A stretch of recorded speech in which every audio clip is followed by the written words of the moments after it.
Hey guys, and welcome back to the channel. Or, if you are new, welcome. I asked and you guys answered, so I'm happy to say that I've got a good amount of Zomboid videos on the horizon for us.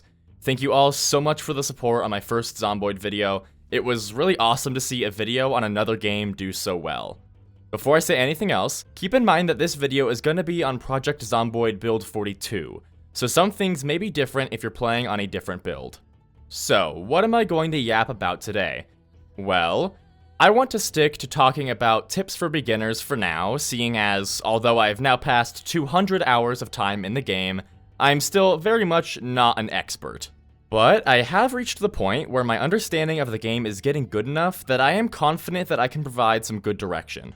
This video is going to be entirely focused on helping you make sense of the steps that it takes to actually get from the main menu and into your first game.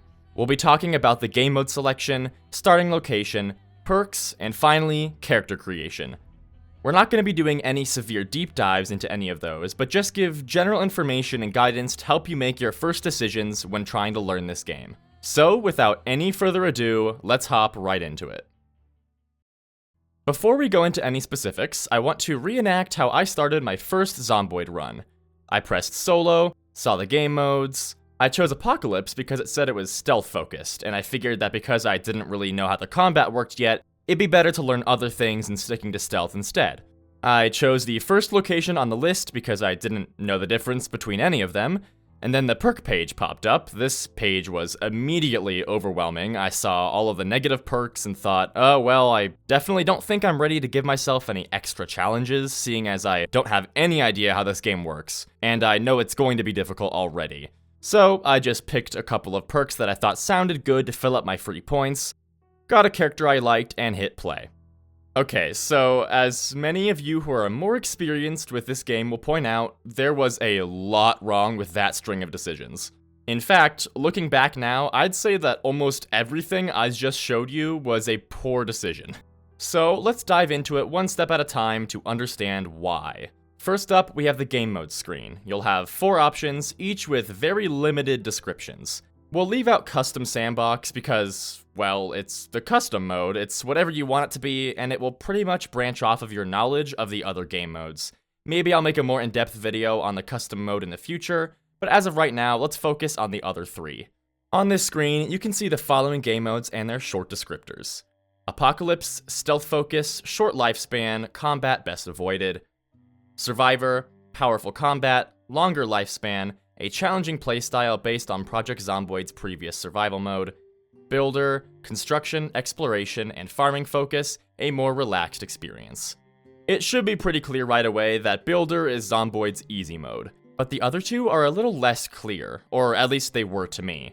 When I first saw these game modes, I thought that they were supposed to be equal in difficulty, but tweaked to different playstyles, if that makes sense. I thought that Apocalypse mode was meant to emphasize stealth, and Survivor was meant to emphasize combat. This is definitely not how it works. To put it simply, Apocalypse is Project Zomboid's hard mode, Survivor is normal mode, and Builder is Project Zomboid's very easy mode. I won't talk about every single little change in setting between the modes because that would take forever. I mean, just look at this. We're not going through all that today. Instead, we're just going to go over the more general, important differences. We're going to start with Apocalypse mode because the game actually treats this as the default mode. Apocalypse mode is for people that want really challenging and punishing gameplay. Good loot is rare, you aren't given a minimap, and multi-hit is disabled, meaning that you can only ever shove or hit one zombie at a time when using melee weapons. Survivor mode, while still a big challenge, offers a lot more grace for mistakes than Apocalypse does. Zombies are weakened by decreasing their strength and preventing them from dragging down players. Your character is stronger by decreasing how vulnerable they are to attacks from behind, and a multi-hit is turned on, allowing you to shove and potentially hit multiple zombies at once based on the weapon that you're using. Builder is more for players that want to chill and play more with the building and survival systems in the game instead of dealing with zombies. You'll soon see why I skipped easy and went straight to very easy when describing this game mode. First off, Builder only has 20% of the normal zombie population. The zombies that are there have weaker senses, meaning decreased sight and hearing, as well as decreased strength and toughness. And, like with Survivor mode, They can't drag players down to the ground. Now, there are some caveats to the much lighter zombie focus.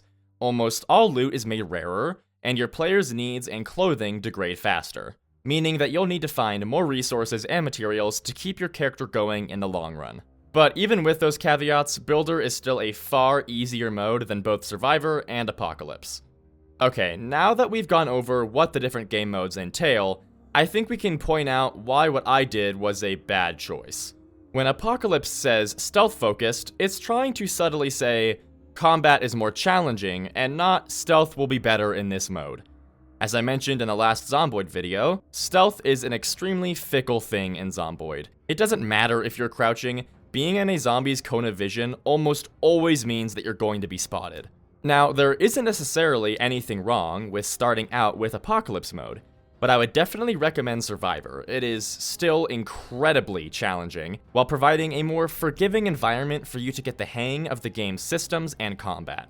Alright, now that you have a better grasp on what each of the game modes entail, choose whichever one you feel you are best suited for and continue on. Now we are ready to discuss the starting locations. There are 5 base starting towns to choose from, and it is very important to know the differences.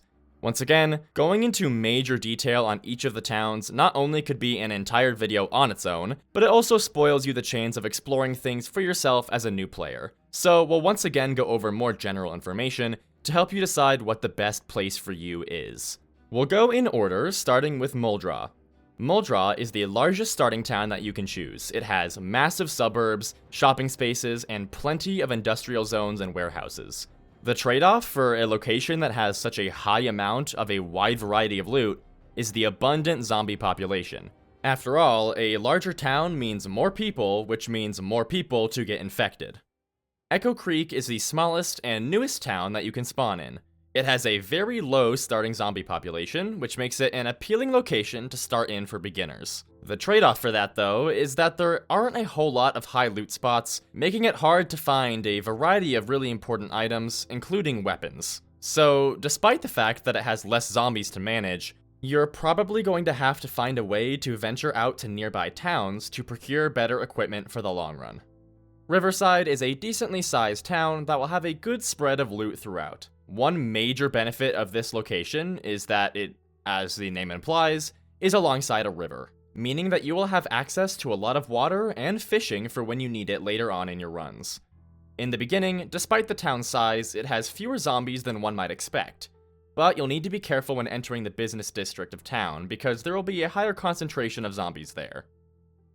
Rosewood is a small town, just barely larger than Echo Creek, with a small zombie population to match. It has a suburban and shopping district which offers a variety of loot, although in low amounts. The town isn't too far from Muldraugh or Echo Creek, making it very easy to branch out to other towns once you've looted the place. The final town that you can start in is West Point. This is a large town and has a very dense zombie population. The town has a lot of good loot, but the sheer size of the town and amount of zombies makes it very tough to survive in, especially early on. Okay, so now we should all be able to understand why it was a bad choice for me to just go with Muldraugh because it was the first option. Spawning into the largest town with no idea where I was, how the game worked, or what I should do is definitely not the best choice. If you are a completely new player, then the best spots for you are Echo Creek or Rosewood. Not only are both towns small, meaning that you will have a lot less to manage when learning the layout of the world around you, but they have low zombie populations as well. I will say that I think that the better of these two is Rosewood. Rosewood is very easy to navigate and has a lot more loot than Echo Creek does. Plus, the layout of the town has almost all of the best loot spots along one road. Echo Creek will be a better spot once you've gotten the hang of Project Zomboid's basic game loop and you have a better understanding of how to secure and maintain a car. Alrighty, now it is time for the most overwhelming but arguably most important part of this video. Perks. Hello, Stars in Post here real quick. While listening back to this, I realized that I called all of the traits perks for like the entire audio recording. So, correcting it now, I think I just got that from the perk points vocabulary, but they're traits, not perks. So, on with the video. This menu deserves a whole video on its own. Psst, that video's already in the works. So, I, once again, am not going to be going into excruciating detail on this page. Instead, I'm going to explain why you, as a new player, should absolutely not do what I did. First things first, what the hell are we looking at? The most important thing is in this bottom right corner. This is where you will see how many perk points you have to spend. Now I want to direct you to this column. This is the occupations column. Custom occupation will be selected by default, which is where we are getting our 8 perk points from right now. Each occupation gives your character different starting stat increases, XP increases for certain stats, some amount of perk points, and occasionally other little bonuses as well. Keep in mind, some occupations will leave you in a perk point deficit, meaning that you will have to take some negative perks to make up for it. I won't go in depth on each occupation right now, but I would highly recommend skimming through them when starting out. 2 great and very easy occupations to start out with are Lumberjack and Fire Officer. Neither one of them puts you in a perk point deficit, and both of them provide very good skill bonuses. They both give you some levels in the axe skill, which is great because axes are really good high damage weapons that you'll find early on. And they give you levels in things like maintenance, fitness, and strength. 3 very useful skills that take a very long time to level up and are useful for pretty much anything you're going to be doing in Project Zomboid. Over here we have the positive and negative perks. The difference between the two is simple. A positive trait will cost some trait points and provide your character with some bonus or buff. A negative trait will aim to add some sort of debuff or restriction to your character, but it will give you more points to spend on positive traits. And this is where you want to make sure that you do not do what I did, which is assume that taking a negative perk is for more advanced players, or be too intimidated to add extra challenges. This is because there are so many negative perks that are practically free points, and there are many positive perks that are incredibly useful to have. For example, let's take a look at the 2 that I chose, Graceful and Inconspicuous. Yeah, that's what the veteran players who are watching this look like right now. For those of you who don't know, Graceful makes it so your character makes less noise when moving, and Inconspicuous makes your character less likely to be spotted by zombies. Those sound good, right? Wrong, they suck. I have rarely ever found myself in a situation where how loud my footsteps are affected anything, and I barely notice any difference with Inconspicuous. As we've established many times, Project Zomboid's zombies will basically always see you if you're in their field of vision. Inconspicuous barely does anything to change that. There are so many perks that are way better, like Fast Learner, Organized, Fit, and Stout, to name a few. As for the negative perks, there are a lot of them that are basically free points for your character due to how little of an effect they'll have, such as Conspicuous, Clumsy, and Slow Reader. If you want a more in-depth breakdown on all occupations and perks, then keep an eye out for my video on that in the next month or 2. Or go to another creator's video and learn there. There are a lot of really good Zomboid creators out there that helped me when I was learning the game. That being said, also keep in mind that it's fun to play around with perks and learn stuff on your own too. So I would encourage you to try ones that sound good to you and see how they feel. But I will give a couple of general rules and recommendations to follow to help rule out the really bad ones. Any positive perk that involves stealth, you can ignore. No matter what you do, stealth probably isn't going to do anything to change if a zombie spots you or not. Also, any perk that involves resistance to illness, you can ignore as well. It may sound nice to be more resilient to disease, but you can avoid getting sick really easily by just taking care of your character. In all of my time playing Project Zomboid, I've only gotten sick once. May or may not have been because I ate a poisonous mushroom. So, I mean, hey, that couldn't have been avoided regardless, so it's fine. Now, as for the negative traits, you can take anything that will make stealth worse. Once again, stealth basically doesn't exist, so making it worse is hardly noticeable. You can also take most perks that affect how fast your character deals with injuries or disease. For example, Weak Stomach is just free points. It makes you more likely to get sick from food, but just don't eat any rotten or raw food, and you'll never get sick from food even with this perk. Another example would be Prone to Illness, which makes you more likely to get sick and increases the rate of zombification.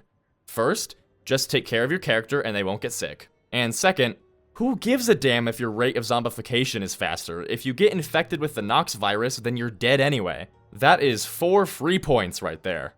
So, to sum up this section, I know that this screen has a lot of information on it that is overwhelming to look at first. But don't just skirt by it. Take some time and choose some perks, both negative and positive, that sound good to you. Definitely don't shy away from negative perks because you don't think you can handle them. Trust me, you've got this. Okay, the final thing is the character creator screen. You can't really do anything wrong here, to my knowledge.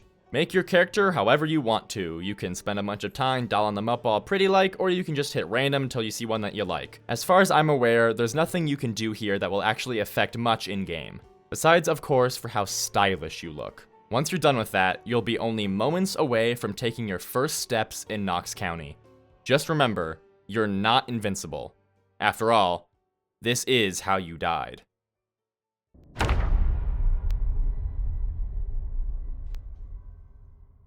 Alrighty guys, that's it for today.